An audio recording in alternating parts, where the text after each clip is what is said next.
رب اشرح لي صدري ويسر لي أمري واحلل عقدة من لساني يفقهوا قولي. الحمد لله الذي هدانا لهذا وما كنا لنهتدي لولا أن هدانا الله. لقد جاءت رسل ربنا بالحق بالقاسم المصطفى محمد.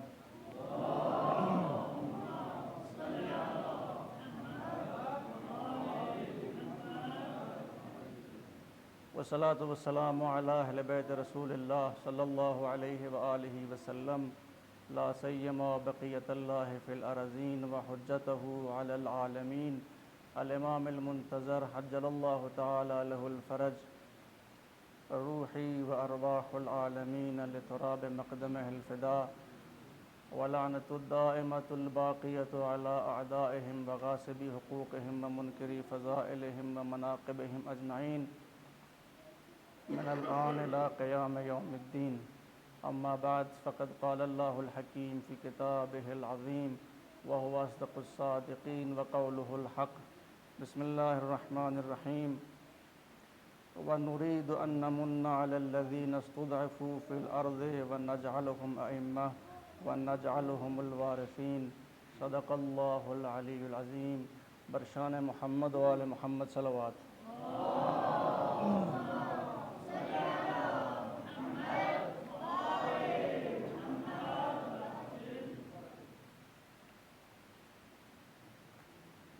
امام خمینی رضوان اللہ تعالی علیہ کی برسی کی مناسبت سے ہم یہاں پر جمع ہوئے ہیں. میں اس مناسبت سے آپ تمام حضرات کی خدمت میں علماء کرام، حوزہائے علمیہ، مراجع کرام، خاص طور سے رہبر معظم حضرت آیت اللہ سید علی خامنئی حفظہ اللہ، دیگر مراجع اعظام کی خدمت میں تسلیت پیش کرتا ہوں.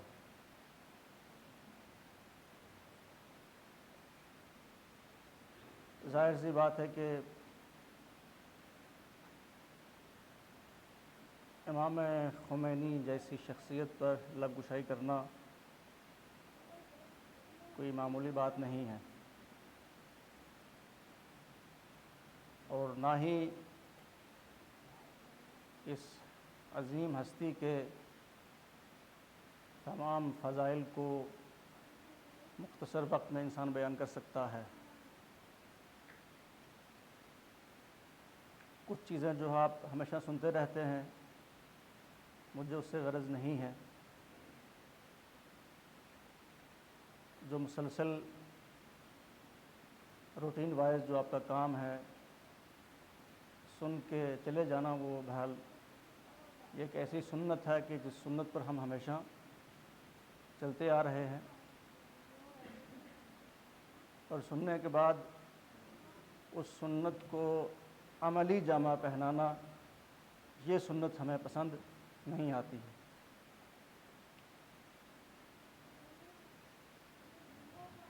اس نام سے دوست کم دشمن زیادہ آشنا ہے. نام امام خمینی رضوان اللہ تعالی علیہ کے بارے میں ہمیں نہیں معلوم ہے، دشمن کو زیادہ معلوم ہے. اس نام کے بارے میں ہم نے یہی سنا ہے کہ ایک شخص تھا، ایک مرد مجاہد تھا، ایک مخلص تھا، عالم دین تھا، اور حوزے سے تربیت یافتہ ایک شخص تھا کہ جس نے اسلام ناب محمدی صلی اللہ علیہ وآلہ وسلم چل کر کے دنیا میں اس اسلام کو رائج کرنے کی کوشش کی، اور اس کے بعد چاہے وہ امام کی شخصیت ہو، چاہے رہبر معظم کی شخصیت ہو،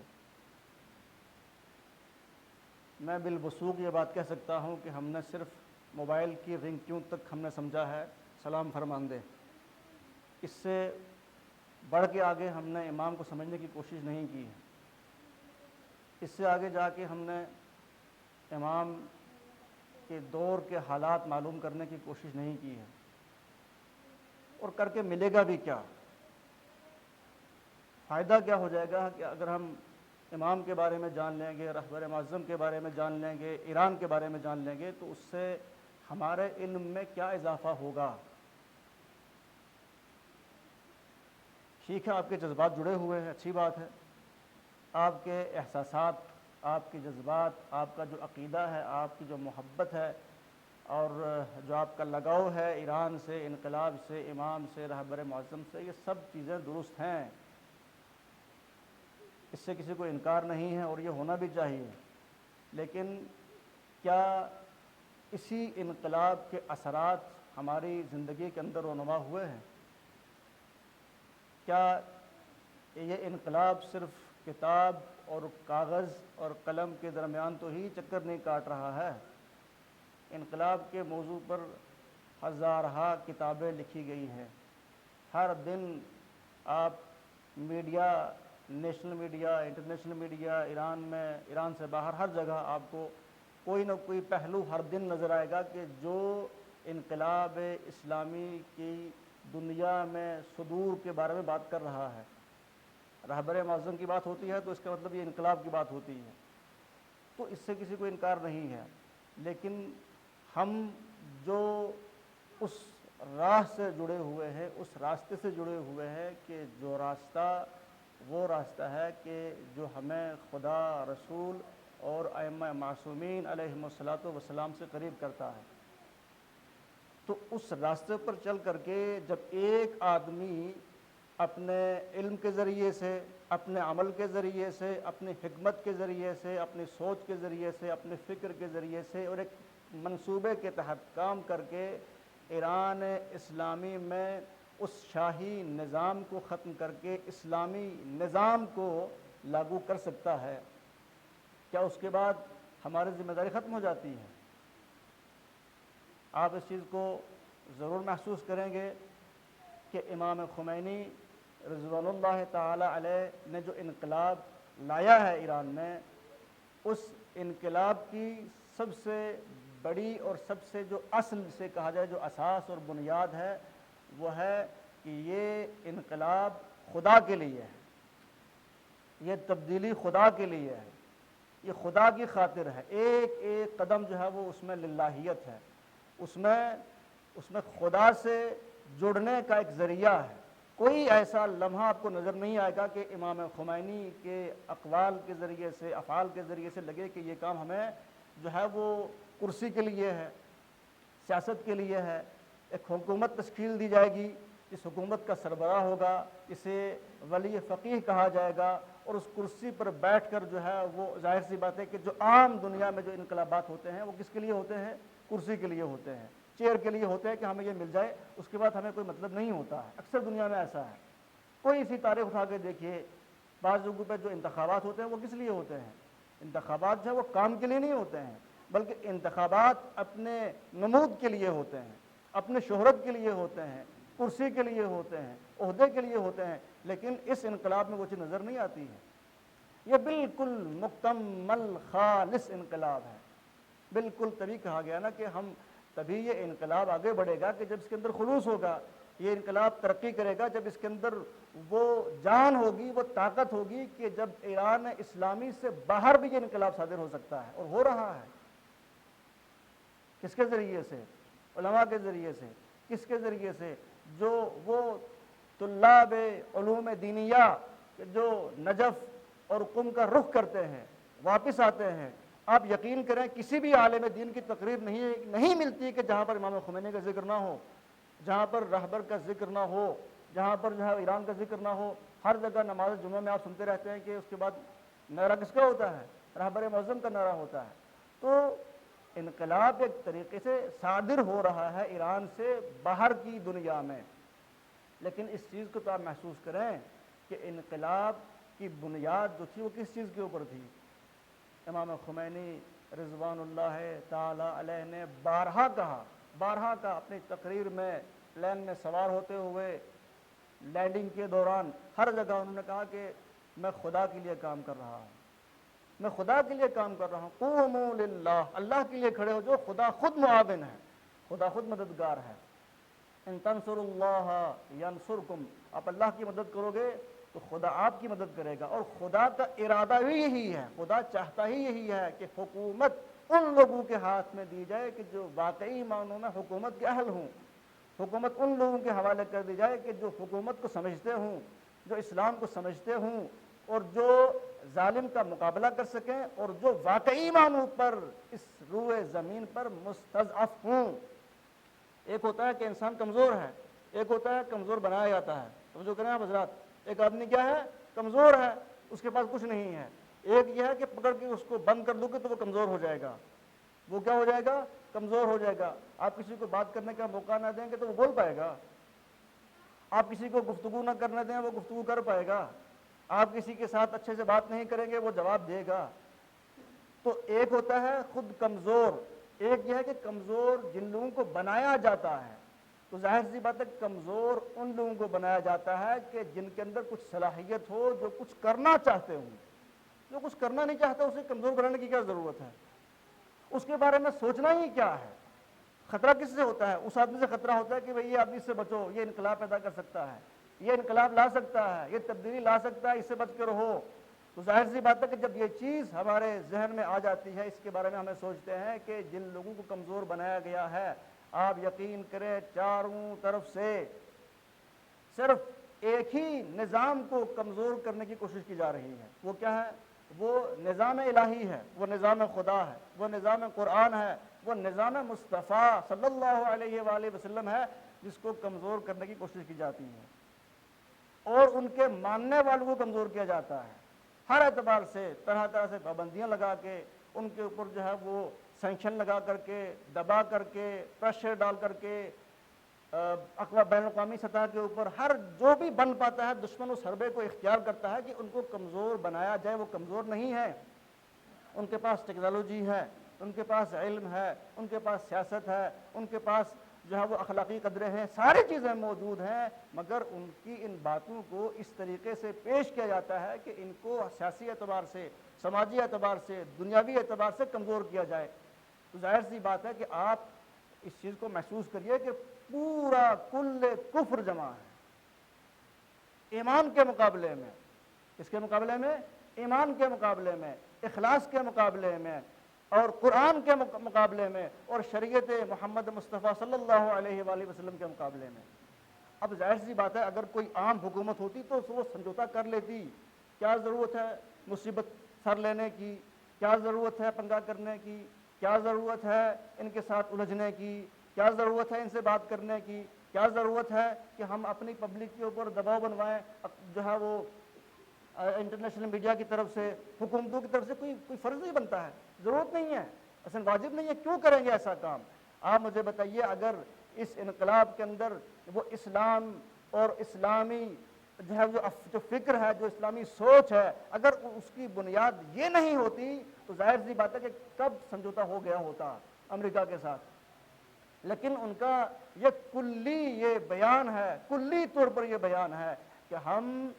وہ نظریہ کے جو اسلام کے مخالف ہوگا، وہ سوچ کے جو اسلام کے مخالف ہوگی، وہ طرز عمل کے جو اسلام کے مخالف ہوگا، ہم اس کے ساتھ نہیں بیٹھ سکتے ہیں، ہم اس کے ہم پیالہ نہیں بن سکتے ہیں، ہم اس کے ہم نوالا نہیں بن سکتے ہیں۔ اور یہ پیغام علی الاعلان بارہا جمہوریہ اسلامی ایران کی طرف سے دیا گیا ہے، اور مجھے یہ بات کہنے میں بالکل کوئی عار محسوس نہیں کر رہا ہوں۔ وہی جملہ ہے کہ مثل لا یبایع مثلا، امام حسین نے بھی یہ کہا تھا کہ جب میں بیعت نہیں کر رہا ہوں تو اس انقلاب کا جو سرچشمہ ہے، جو بنیاد ہے، وہ عاشورہ ہے۔ کیا ہے؟ عاشورہ ہے۔ کہا کہ وہ اسی عاشورہ کے اقدار کو سمجھتے ہوئے ہم نے انقلاب برپا کیا ہے۔ اب جب حسین نے سودا نہیں کیا، حسین نے کوئی ان سے بیعت نہیں کی، تو آج کے دور میں ہم بھی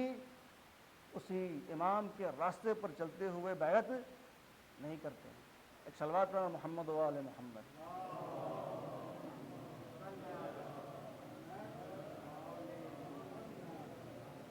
ایک بلند ترین صلوات پڑھنا محمد و آل محمد۔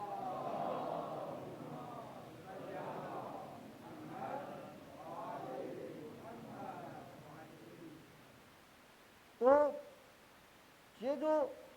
خدا کی طرف سے ایک ہی نظام ہے، وہ کیا ہے؟ نظام اسلام ہے، نظام قرآن ہے۔ اس کے مقابلے میں جتنے بھی نظام اٹھ کھڑے ہوئے ہیں، ان جو ہے اس کا مقابلہ کرنا، اس کا جو ہے جواب دینا ہر اس مرد مومن کا فرض ہے، اور وہی کام امام خمینی نے کیا، وہی کام اس مرد مجاہد نے کیا ہے کہ پوری دنیا کو بتا دیا کہ آپ یہ چاہتے ہو کہ میں اس حوزہ علمیہ قم سے، فیضیہ سے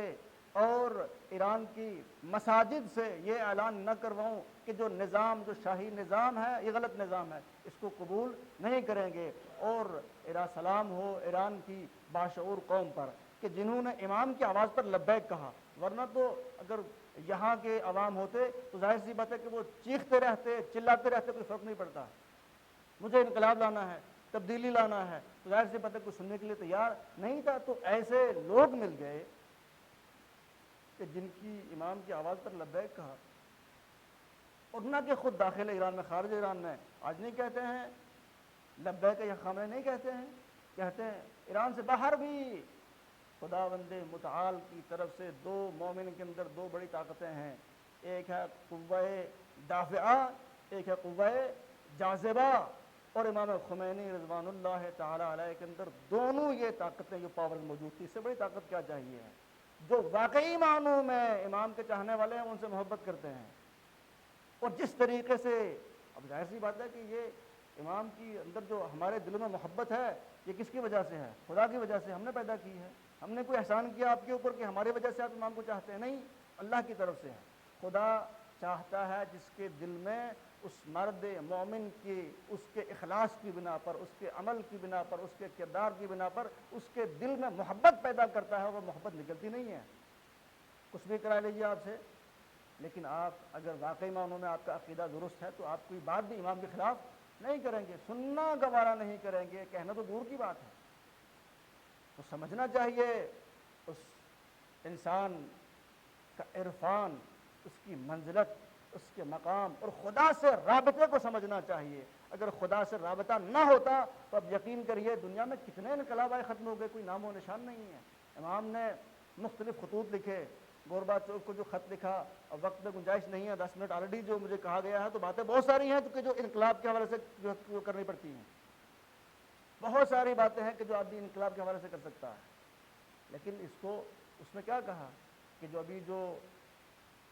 وہی اسلامی فکر، اسلامی سوچ، اسلامی طرز حکومت کو بیان کیا کہ دیکھو ہم کسی کے خلاف نہیں اٹھ کھڑے ہوئے ہیں، ہم یہ چاہتے ہیں کہ اسلام کی سربلندی ہو، ہم یہ چاہتے ہیں کہ کلمت اللہ کی سربلندی ہو، ہم یہ چاہتے ہیں کلمت اللہ ہے العلیہ، نام خدا بلند ہو، اس کے علاوہ کسی نام کو بلند کرنے کی ضرورت نہیں ہے۔ خدا کے لیے، خدا کی خاطر اور کلمت اللہ کی سربلندی کے لیے امام نے انقلاب برپا کیا۔ امام خمینی رضوان اللہ تعالی علیہ نے کہا کہ میرا جو انقلاب جو ہے اس کی سب سے بڑی بنیاد یہ ہے کہ یہ انقلاب الہی انقلاب ہے، یہ دینی انقلاب ہے، یہ وہ انقلاب ہے کہ جو ہمیں خدا سے جوڑتا ہے، اور یہ انقلاب صرف میری وجہ سے نہیں ہو رہا ہے بلکہ مردم محور ہے، لوگ بھی ساتھ دے رہے ہیں۔ کبھی ہوتا ہے کہ امام تو بلاتے رہتے ہیں مگر کوئی سنتا نہیں ہے۔ امام حسین نے کربلا میں نہیں بلایا تھا، دعوت نہیں دی تھی، بلایا تھا نا کہ آ جاؤ، بلایا تھا نہیں بلایا تھا، بلایا تھا، مگر بہت کم لوگ تھے کہ جنہوں نے لبیک کہا۔ بات نہیں اترتی ہے، بات جو ہے وہ ہضم نہیں ہوتی ہے، حق کی بات بہت مشکل سے کہیں کسی کے دل میں اتر جائے بات، تو یہ بات بن جاتی ہے۔ لیکن ظاہر سی بات ہے کہ امام کی آواز پر لوگوں نے لبیک کہا، پورے کل ایران جمع ہو گیا، باطل نظام کے خلاف، شراب خوری کے خلاف، فساد کے خلاف، ہر اعتبار سے جو برائیاں تھیں ان کے مقابلے میں ایرانی حکومت کھڑی ہوئی اور لوگوں کی طرف سے حمایت ملی، تب جا کر کے یہ انقلاب پیروز ہوا۔ لوگوں کی طرف سے حمایت نہ ہوتی تو امام ظاہر سی بات ہے وہ انہوں نے کہا تھا کہ میں تو اپنا کام کرتا رہوں گا، اگر اس ایئرپورٹ سے کچھ نہیں ہوگا دوسرے ایئرپورٹ پہ جاؤں گا، پوری دنیا میں گھومتا رہوں گا، مجھے کہیں بات کہنے کا موقع ملے تب بھی کہوں گا، نہیں تو جو میری ذمہ دار ہو جاؤں گا۔ یہ میں نہیں کر سکتا ہوں، یہ میرے بس کی بات نہیں ہے کہ میں اپنے اس دعوت سے اپنے اس کام سے میں رک جوں، یہ کام نہیں کر سکتا ہوں، بلکہ مجھے قریہ قریہ، مجھے ہر گاؤں، ہر محلہ، ہر ملک، پوری دنیا کو یہ پیغام پہنچانا ہے، جس کے لیے جو ائمہ کی ذمہ داری ہے اس کو پورا کرنا ہے۔ اس کے بعد امام خمینی رضوان اللہ تعالی علیہ نے ایک بڑی چیز کی طرف اشارہ کیا، وہ یہ نظریہ تھا کہ حکومت وہی چل سکتی ہے کہ جو کسی فقیہ کی نگرانی میں ہو۔ آخری بات عرض کر رہا ہوں، حکومت وہی چل سکتی ہے کہ جو کس کی نگرانی میں ہو، ایک فقیہ، ایک عالم دین، ایک وہ کہ جو دین کو سمجھتا ہو، دین کا علم رکھتا ہو، فقیہ ہو، عالم ہو، اس کے وہی حکومت کر سکتا ہے، جسے ہم کیا کہتے ہیں، ولایت فقیہ۔ یہ وہ نظریہ تھا کہ جو واقعی معنوں میں ایک بنیادی نظریہ تھا امام خمینی رضوان اللہ تعالی علیہ کے انقلاب کا، کہ یہ وہ نظریہ جو پیش کر رہا ہوں، یہ نظریہ یہ ہے کہ اس میں اگر فقیہ ہوگا، عالم دین ہوگا، دین شناس ہوگا اور دین کا جاننے والا ہوگا، وہ دنیا میں دین کے احکامات کو اور دین کی سربلندی کے لیے کام کرے گا۔ تبھی ہم کیا کہتے ہیں کہ نظام ولی فقیہ، کیا بولتے ہیں؟ نظام ولی فقیہ، یعنی مطلب کیا ہے اس کا؟ ولی فقیہ کون ہوتا ہے بھائی؟ ولی فقیہ وہ ہوتا ہے کہ جو ملک کے اندر تمام سیاسی امور میں مداخلت نہیں کرتا ہے، بلکہ جو بھی آئین بنے اس کے لیے ایک حد معین کر دی ہے کہ کوئی بھی آئین، وہ شہری آئین ہو، جو بھی قانون، منسپلٹی کا قانون ہو، کوئی بھی قانون ہو، مگر وہ دین کے خلاف نہیں ہونا چاہیے، وہ دین سے جو ہے اسی کے دائرے کے اندر ہو۔ آپ قانون بنائیے، ٹریفک کا قانون ہو، دوسرے قانون ہے وہ بناتے رہیے، مگر اس کے اوپر دینی اعتبار سے کوئی مشکل اس کو پیش نہ۔ کلیت نگاہ ہوتی ہے ولی فقیہ کی کہ کیا یہ حکومت کہیں اس کا کوئی قانون جو بنایا ہوا ہے کیا وہ اسلامی قانون سے ٹکرا رہا ہے؟ اس لیے ولی فقیہ جو ہے وہ بیٹھ جاتا ہے اور اس کے بعد وہاں سے ناظر ہوتا ہے کہ کن کن امور میں یہ جو حکومت ہے یہ اسلامی نقطہ نگاہ سے کام کر رہی ہے۔ اس کے بعد ایک چیز جو اس پر جو اعتراض وارد ہوتا ہے وہ یہ ہوتا ہے کہ کیا یہ انقلاب، کیا یہ نظام ولی فقیہ صرف ایران کے لیے ہے یا خارج ایران ہے؟ اکثر لوگ یہ پوچھتے رہتے ہیں کہ کیا، کیونکہ وہاں لوگوں نے سپورٹ کیا، ہمارا تو باہر سے اس میں کوئی، ہم نے تو خالی جو ہے وہ زبانی سپورٹ کی ہے کہ لبیک کہا ہے، عملی طور پر کیا وہ انقلاب، وہ نظام کیا ایران سے باہر بھی قابل اجرا ہے کہ نہیں ہے؟ یہ ایک سوال ہے کہ جو ایک عرصے سے ادبی حلقوں میں علماء کے درمیان کہتے ہیں کہ یہ انقلاب جو ہے وہ اس کی حد یہ ہے کہ یہ ایران کے لیے تھا، وہاں کے لوگوں نے کیا اور وہیں جو ہے وہ لوگ جانے، ہمیں اس سے مطلب نہیں ہے۔ آپ مجھے بتائیے کہ جب خدا کا دین، اس کے لیے کوئی حد، کوئی مرز، کوئی بارڈر معین ہے خدا کے دین کے لیے کہ یہاں پر جو ہے وہ نماز 2 رکعت ہے، دوسرے ملک میں 3 رکعت ہوگی؟ نہیں، ایک ہی نظام ہے، ایک ہی دین ہے، ایک ہی شریعت، ایک ہی قرآن ہے۔ تو جب یہ کہا گیا ہے کہ یہ انقلاب اسلامی ہے تو اس کی حد معین کرنے کی کوئی گنجائش نہیں بچتی ہے۔ فرض کریں، مثال کے طور پر میں بات اب سے عرض کرتا چلوں، کل یہ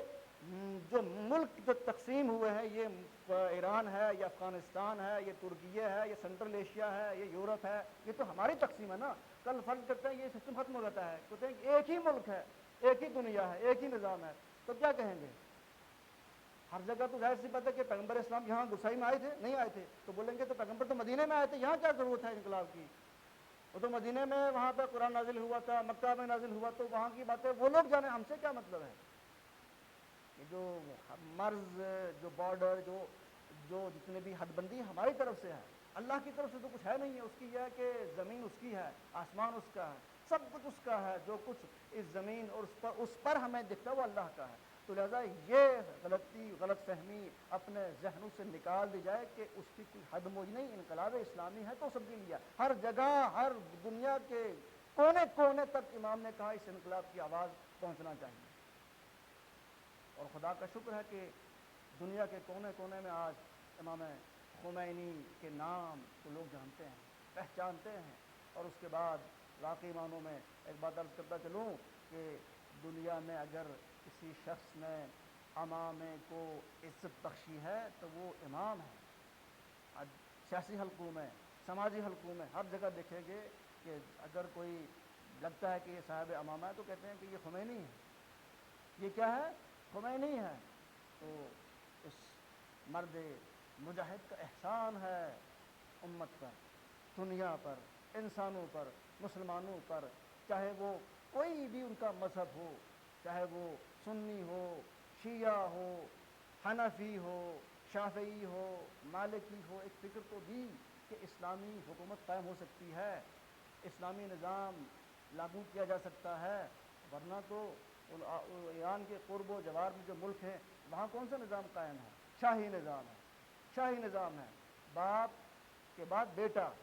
اس کے بعد اس کا بیٹا، کوئی انتخابات، کوئی جو ہے وہ ایک اسلامی فکر ان کے ہاں ہے نہیں ہے۔ انہوں نے اسلام رکھا ہے علی السنتہم، ان کی زبانوں پر ہے، پریکٹیکلی وہاں نظر نہیں آتا ہے، طواف ہے، حج ہے، ساری چیزیں ہیں، مگر وہ چیزیں کہ جو واقعی معنوں میں اسلام کی نگاہ میں ہونا چاہیے وہ چیزیں نظر نہیں آتی ہیں۔ ورنہ کیا ممکن ہے کہ OIC کے اسلامی ممبر جو ممالک ہیں وہ 55 یا 54 55 کی رینج میں ہیں، تو کیا وہ دنیا کا جواب نہیں دے سکتے ہیں؟ پیغمبر اسلام کی توہین ہوتی ہے تو خاموشی سے بیٹھ جاتے ہیں، کوئی اور دنیا میں فتنہ ہوتا ہے تو یہ بالکل سو جاتے ہیں، کوئی اور بات ہوتی ہے تو ان کی زبان پر تالے لگ جاتے ہیں، یہ بات نہیں کرتے ہیں۔ ان کے پاس سارے خزانے ہیں، ان کے پاس ساری حکومت ہے، ان کے پاس سب سسٹم ہے، سارا تیل گیس یہاں سے امریکہ اٹھا کے لے جاتا ہے اور اس کے بعد جا کر کے اسی پیسے سے ان کے اوپر جو ہے وہ حملہ کرتا ہے، انہی کو نیست نابود کرتا ہے۔ اور یہ ہے کہ بیچارے معصوم بے گناہ مسلمان کہتے ہیں کہ ہم کو جو ہے وہ مار دیا گیا ہے اور ہمیں تباہ کر دیا گیا ہے، ہم ہی باعث ہیں، یہی OIC ممبرز یہی باعث ہیں، ورنہ تو اتنے ملک اسلامی ملک جن کا جو پرچم ہے وہ یہ کہتا ہے کہ اسلامی ہے، وہ مل کر کے پوری دنیا کا مقابلہ کر سکتے تھے، مگر مزدورانہ ذہن آج واقعی معنوں میں ان کو بھی امام خمینی کے نقش قدم پر چلنے کی ضرورت ہے۔ سماج کے ہر فرد کو امام خمینی کی فکر، ان کی سوچ کو پڑھنے کی ضرورت ہے۔ سماج کے ہر فرد کو رہبر معظم حضرت آیت اللہ سید علی خامنئی کے بتائے ہوئے راستے پر چلنے کی ضرورت ہے۔ ایک مستضعفین کے لیے ایک امید ہے، اور وہ آخری امید کہ جس سے یہ انقلاب جوڑنے والا ہے وہ ہے ظہور امام زمانہ جل اللہ تعالی فرجہ شریف۔ یہ انقلاب اسی امام کے ظہور کا مقدمہ ہے، اور بالکل ہمیں یقین ہے اسی طریقے سے یہ حکومت جو ہے وہ جو اسلامی قائم ہوئی ہے یہ امام زمانہ کے سپرد کی جائے گی، اور وہ پھر کیا ہوگا؟ پھر جو ہے وہ اسلام کا غلبہ ہوگا، دین کا غلبہ ہوگا، قرآن کا غلبہ ہوگا، اسلامی نظام ہوگا۔ لِیُظْہِرَہُ عَلَى الدِّینِ کُلِّهِ وَلَوْ کَرِہَ الْکَافِرُونَ وَلَوْ کَرِہَ الْمُشْرِکُونَ مفسدون، جو بھی ہے جس کو تکلیف ہوتی رہے، مگر غلبہ کس کا ہوگا؟ اسلام کا ہوگا۔ غلبہ کس کا ہوگا؟ قرآن کا ہوگا، دین کا، شریعت کا، نظام محمد مصطفیٰ صلی اللہ علیہ وآلہ وسلم جو قائم کیا ہے اس کا غلبہ ہوگا۔ تو یہ جو چھوٹی سی جھلک ہمیں انقلاب کی نظر آ رہی ہے، بیسیکلی یہ اس کی طرف ایک ہمیں کھینچا جا رہا ہے کہ ہم تیار ہو جائیں، ہم پریکٹس کر لیں، جب امام آئے ہم کس انداز سے امام کا استقبال کریں، کس انداز سے، یہ ہمیں کہتے ہیں تربیت ریہرسل ہوتی ہے کہ آج جب ہم لبیک یا خامنئی ہماری زبانوں سے جاری ہوتا ہے، نکلتا ہے، تو اسی انداز سے لبیک یا امام زمانہ ہماری زبانوں سے نکلنا چاہیے جب امام ظہور فرمائیں۔ ایسا نہ ہو کہ ہمیں تو ہمارا حال یہ بنا ہے کہ ہم بالکل چھوٹی بات کو اہمیت نہیں دیتے ہیں۔ میں ایک بات آخر میں عرض کرتا چلوں، ایک بات سے مجھے افسوس بھی ہوتا ہے، وہ یہ افسوس سے ہوتا ہے کہ ٹھیک ہے آپ کہیں پروگرام میں نہ جائیے، آپ کی مرضی ہے، کوئی زبردستی بھی نہیں ہے، لیکن جہاں واقعی معنوں میں دعوت دی جائے، بلایا جائے، کہا جائے، اس کے بعد جو ہے اگر آپ شرکت نہیں کریں گے تو ظاہر سی بات ہے کہ آپ سوچیں کہ ہم کس طرف جا رہے ہیں۔ پوری اتنی بڑی آبادی گرسائی کی ہے جہاں پہ سارے فلاسفرز ہیں، ڈاکٹرز ہیں، پروفیسرز ہیں، سب کچھ بنے ہوئے ہیں نا، اور تو اب مجھے نہیں سمجھ آیا کہ اب کیا بننا ہے۔ اس کے بعد بھی اگر سوچ نہیں بدلی ہے، فکر نہیں بدلی ہے، تو دماغ میں وہ جو اس سے پہلے جو دقیانوسی نظام تھا اگر وہی آج بھی چلا رہا ہے تو میں نہیں سمجھتا ہوں کہ ہم کامیابی کی طرف بڑھ رہے ہیں، بلکہ ہم جو ہے وہ زوال کی طرف جا رہے ہیں، زوال کی طرف جا رہے ہیں۔ اور آپ یقین جانیے خداوند متعال کی یہ سنت ہے کہ جب آپ اس کی نعمت کی قدر نہیں کریں گے تو خدا واپس لے لیتا ہے۔ امام زمانہ پردہ غیب میں کیونکہ ایک نعمت تھی نا سب کے لیے، رحمت نہیں تھا وجود، کہا امام کو کہا کہ لوگ قدر نہیں کر رہے ہیں، لوگ جو ہے وہ امام سے محبت نہیں کرتے، امام کی بات کو نہیں مانتے ہیں۔ کہا 11 اماموں کے ساتھ ان کا کیا رویہ تھا، کیا برتاؤ تھا، قرآن کے ساتھ کیا کیا ہے، احادیث محمد مصطفیٰ صلی اللہ علیہ وآلہ وسلم کے ساتھ کیا کیا ہے۔ اب کہا کہ اب آخری امام کے ساتھ ہمیں معلوم ہے کہ یہ کیا کرنے والے ہیں، کہا پردے غیب میں بلا لیا امام کو۔ تو ایک خدا بھی امتحان لیتا ہے، ایک حد تک نعمتیں پروردگار متعال نے دی، اگر قدر نعمت کرو گے تو نعمت میں اضافہ ہوگا، قدر نہیں کرو گے تو ظاہر سی بات ہے کہ برکت بھی ختم ہو جاتی ہے، پھر کوئی فائدہ نہیں، تو ساری محنت جو انسان کرتا ہے وہ ضائع گاہ ہو جاتی ہے، وہ بیکار ہو جاتی ہے۔ تو ہمیں امام خمینی رضوان اللہ تعالی علیہ کی زندگی کو سمجھنے اور اس کو اپنی زندگی میں اتارنے کی ضرورت ہے۔ اپنے اندر کا جو واقعی معنوں میں جو فطرت الہی ہے، جو دینی فطرت ہے، وہ یہ ہے کہ غلبہ اسلام کا ہو، اس کے لیے ہمیں دن رات محنت کرنا ہوگی، کوشش کرنا ہوگی، اور یقینی معنوں میں جو ہے وہ انقلاب کی ایک ایک حصے کو سمجھنے کی ضرورت ہے۔ انقلاب سیاست میں بھی تھا، کلچر میں بھی تھا۔ انقلاب کے بعد امام خمینی رضوان اللہ علیہ تعالیٰ نے آپ نے دیکھا کہ روڈز کے نام بدل دیے گئے، لائبریریز کے نام بدل دیے گئے، مساجد کے نام آپ دیکھیے، ہر اعتبار سے آپ ایران ایئرپورٹ پر لینڈ کریں گے تو آپ کو جو ہے وہ ثقافتی انقلاب ہر اعتبار سے نظر آئے گا۔ تو میں آپ کی خدمت میں آخری بات کہہ کے عرض کرتا چلوں کہ دین یہ چاہتا ہے کہ آپ ترقی کریں، دین یہ چاہتا ہے کہ آپ بہت اچھے عہدوں پر فائز ہوں، لیکن آپ کے اندر دین سے وفاداری ختم نہیں ہونے چاہیے۔ یہ جو ہے حد ہے۔ اگر آپ دین کے اوپر چلنے والے ہیں، خدا کو ماننے والے ہیں، آپ دنیا کے کسی بھی کونے میں ہوں، کسی بھی عہدے پر ہوں، وہ آپ کالج یونیورسٹی کہیں پر بھی ہوں، اگر آپ اس راستے پر چل رہے ہیں تو یقین مانیے کہ آپ امام کے راستے پر چل رہے ہیں۔ آج جو ہے وہ سب سے زیادہ سپورٹ جو ہے وہ یونیورسٹی کے طلباء کی طرف سے ہے اسلامی نظام کو، اس میں لگا ہوا ہے ان کو بکھیرنے میں، خراب کرنے میں، لیکن امام کا ایک خط جاری ہوتا ہے، بیان آتا ہے تو بچے سمجھ جاتے ہیں کہ یہ غلط ہو رہا ہے۔ ہمیں دینی اور با ایمان باشعور آدمی چاہیے، اور چاہیے ہے، کوئی اسے انکار نہیں کر سکتا ہے، ہر جگہ چاہیے ہے، ہر میدان میں چاہیے، تعلیم میں، آپ طب کے میدان میں، جہاں جہاں ضرورت ہے وہاں ہمیں ایک بندہ چاہیے ہے، مگر ایماندار، مگر مخلص، مگر وہ دین شناس، وہ دین کو سمجھتا ہوگا۔ تو وہاں پر جو ایوان کفر میں، ایوان شرک میں، جہاں پر لوگ دین کی بات سننا نہیں چاہتے ہیں، وہ اس انقلاب کی بات کرے گا، وہ امام خمینی کی بات کرے گا، وہ امام خامنئی کی بات کرے گا، وہ جہاں پر بھی ہوگا اس کے لباس کو دیکھ کر کے لگے گا کہ یہ امام خمینی کا نمائندہ ہے، یہ امام کی بات کر رہا ہے، وہ کہیں پر بھی ہو اس سے فرق نہیں پڑتا ہے۔ لہذا اس انقلاب کو محدود نہ کریے، خدا را، اور اپنے اندر وہ شعور، وہ بصیرت، وہ آگہی، وہ علم، وہ دانائی پیدا کیجئے کہ جس سے آپ اس انقلاب کو صادر کرنے والے بن جائیں،